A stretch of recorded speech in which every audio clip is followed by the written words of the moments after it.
नमस्ते दोस्तों, आपका हमारे चैनल पर बहुत बहुत स्वागत है।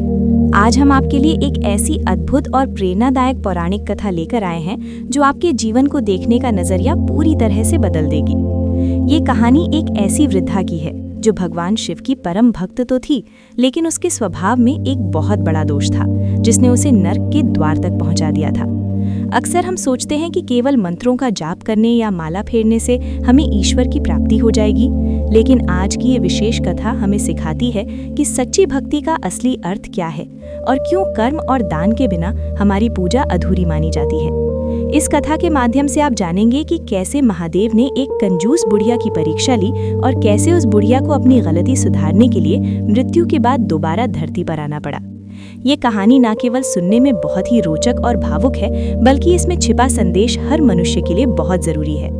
इसीलिए इस वीडियो को अंत तक पूरा जरूर देखिएगा, क्योंकि इसका एक एक शब्द आपके हृदय को छू जाएगा और आपको ये समझने में मदद करेगा कि जीवन में धन का संचय नहीं, बल्कि पुण्य का संचय ही असली कमाई है। तो आइए बिना किसी विलंब के शिव चर्चा की इस अलौकिक और महान कथा की शुरुआत करते हैं, जिसे सुनने मात्र से ही मन शांत हो जाता है और भगवान शिव की असीम कृपा का अनुभव होने लगता है। बहुत समय पहले की बात है। एक अत्यंत प्राचीन और सुंदर गांव में एक वृद्ध बुढ़िया रहा करती थी, जिसका इस विशाल संसार में कोई भी अपना सगा संबंधी नहीं था और वो एक छोटी सी कुटिया में बिल्कुल एकाकी जीवन व्यतीत करती थी।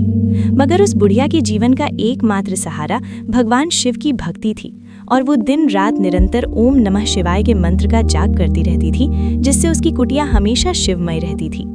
परंतु उस बुढ़िया के साथ एक बहुत बड़ी विचित्रता ये थी कि वो स्वभाव से इतनी ज्यादा कंजूस और लोभी थी कि उसने अपने पूरे जीवन में कभी एक फूटी कौड़ी भी किसी दूसरे पर खर्च नहीं की थी और उसके पास पर्याप्त धन संपत्ति और स्वर्ण मुद्राएं होने के बावजूद वो स्वयं भी आधा पेट रूखी सूखी रोटी खाकर सो जाती थी। लेकिन किसी जरूरतमंद की मदद करना उसे पाप के समान लगता था और गांव का कोई भी व्यक्ति, चाहे वो कितना ही लाचार या बीमार क्यों ना हो, यदि उसके द्वार पर सहायता के लिए आता तो वो उसे डांट कर भगा देती थी। और यहाँ तक कि यदि कोई प्यासा राही चिलचिलाती धूप में उससे एक लोटा शीतल जल भी मांगता तो वो मुंह फेर लेती थी, जिससे गांव के लोग उसे सदा ये चेतावनी देते थे कि माई, ये धन और माया यहीं धरी रह जाएगी और तुम्हारी ये कठोरता और ममता तुम्हें नर्क के द्वार तक ले जाएगी। लेकिन बुढ़िया गर्व और अहंकार से कहती कि जिसके मुख पर साक्षात मृत्युंजय महादेव का नाम हो, उसे यमराज के दूत कभी स्पर्श भी नहीं कर सकते। बुढ़िया की इस झूठी भक्ति और मन के अंधेपन की परीक्षा लेने के लिए स्वयं जगत के स्वामी भगवान शिव ने एक अत्यंत वृद्ध, दुर्बल और फटेहाल साधु का वेश बनाया और उसके द्वार पर जाकर भिक्षा के लिए अलग जगाई। लेकिन बुढ़िया ने कुटिया की खिड़की से झांक कर कर्कश स्वर में कह दिया कि अभी वो अपनी लंबी पूजा कर रही है और साधु को बाद में आने को कहा। जिसके बाद भगवान शिव कुछ घंटों बाद पुनः उसके द्वार पर आए तो उसने नया बहाना बना दिया कि उसने अभी अभी घर की सफाई की है और वो भिक्षा देने के लिए अन्न का भंडार नहीं खोलेगी। और जब शाम ढलने पर भगवान तीसरी बार उसके द्वार पर पहुंचे तो वो बुरी तरह चिढ़ गई और चिल्लाते हुए बोली कि क्या तुम्हें समझ नहीं आता कि मेरे पास फालतू अनाज नहीं है। और इस प्रकार उसने स्वयं सृष्टि के रचयिता और तीनों लोगों के स्वामी को अपने द्वार से अपमानित कर वापस भेज दिया। जैसे जैसे समय का चक्र घूमता गया, बुढ़िया और भी निर्बल होती गई और अंततः एक काली रात में उसके प्राण पखेरु उड़ गए। और जैसे ही उसकी आत्मा शरीर से बाहर निकली, यमराज के भयानक और डरावने दूत अपनी लोहे की जंजीरों के साथ वहां आ पहुंचे और उसे जकड़कर खींचने लगे, जिसे देखकर बुढ़िया भय से कांपने लगी और चीख चीख कर कहने लगी कि मैंने तो जीवन भर शिव नाम की माला फेरी है और अपना पूरा जीवन उनकी सेवा में अर्पित किया है, फिर तुम मुझे इस तरह अपराधी की भांति अपमानित क्यों कर रहे हो। लेकिन यमदूतों ने उसकी एक न सुनी और उसे कंटीले रास्तों से घसीटते हुए यमलोक के न्याय मार्ग पर ला खड़ा किया, जहां दंड का भयानक विधान देख बुढ़िया की रूह काम गई और उसने करुण स्वर में महादेव को पुकारा।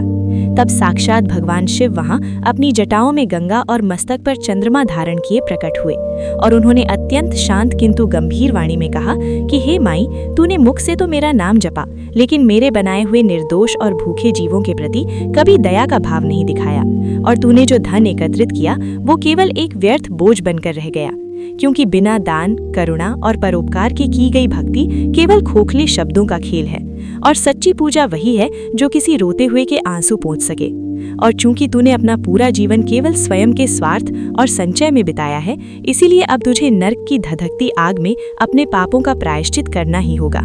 ये कठोर सत्य सुनकर बुढ़िया फूट फूट कर रोने लगी और महादेव के चरणों में गिरकर गिड़गिड़ाने लगी कि प्रभु मुझे अपनी गलती सुधारने के लिए एक अंतिम अवसर प्रदान करें ताकि मैं मोक्ष की अधिकारिणी बन सकूं। और तब दयानिधि शिव को उस पर दया आ गई और उन्होंने उसे 7 दिनों का पुनर्जीवन दान देकर वापस पृथ्वी पर भेज दिया। और जैसे ही बुढ़िया की चेतना लौटी और वो अपनी अर्थी से उठ बैठी तो लोग उसे देखकर दंग रह गए।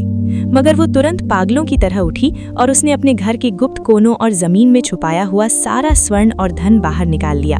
और बिना एक पल गंवाए उसने पूरे गांव में ढिंडोरा पिटवा दिया कि जो भी भूखा, निर्धन और असहाय है वो उसके घर आकर तृप्त हो जाए। और उन 7 दिनों तक उसने अपनी कुटिया के बाहर विशाल देग चढ़वा दिए और दिन रात हजारों लोगों को पकवानों का भोजन कराया। साथ ही उसने गांव के पुराने कुओं की मरम्मत कराई और रास्ते में पशु पक्षियों के लिए पानी के कुंड बनवाए और अपने हाथों से कोढ़ियों और मरणासन्न बीमारों के घाव धोकर उनकी सेवा की। और देखते ही देखते उसकी उम्र भर की सारी जमा पूंजी समाप्त हो गई,